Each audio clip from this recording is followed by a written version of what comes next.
ఎక్కువ వచ్చాయి. ఒకటే చూద్దాం, అదిగో ఒకదానికి ఇన్ని ఏళ్ళు వచ్చాయి. ఒకదానికి ఇది ఎంత పండింది అన్నది కాదు లెక్క.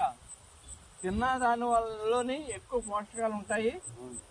మనకి ఈ కెమికల్స్ ఈ వాడడం వల్ల భూమి సారం తగ్గిపోతుంది.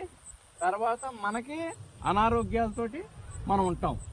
రెండింటికి ఏది బాగుందండి? ఆర్గానిక్ బాగుందా, కెమికల్ బాగుందా? ఏది బాగుంది? మీరు చెప్పండి. ఆర్గానిక్ బాగుందా, కెమికల్ బాగుందా? ఏది? ఆర్గానిక్ మందే. ఇది ఇది ఇది పిండి వాడారు, అది పిండి వాడారు. ఇది ఆర్గానిక్ అంటే ఇత్తన శుద్ధి చేసాం. ఇందులో ఏమీ లేదు, పిండి కానీ ఇది కానీ ఏమీ లేదు. ఆర్గానిక్ కూడా ఏమీ లేదు, ఓన్లీ ఇత్తన శుద్ధి చేసాం అంతే. ఓకేనా? చూడండి, రెండు ఒకసారి బాగా పట్టుకోండి సార్. ఇది ఆర్గానిక్, ఓన్లీ ఇది పిండి వేసారు.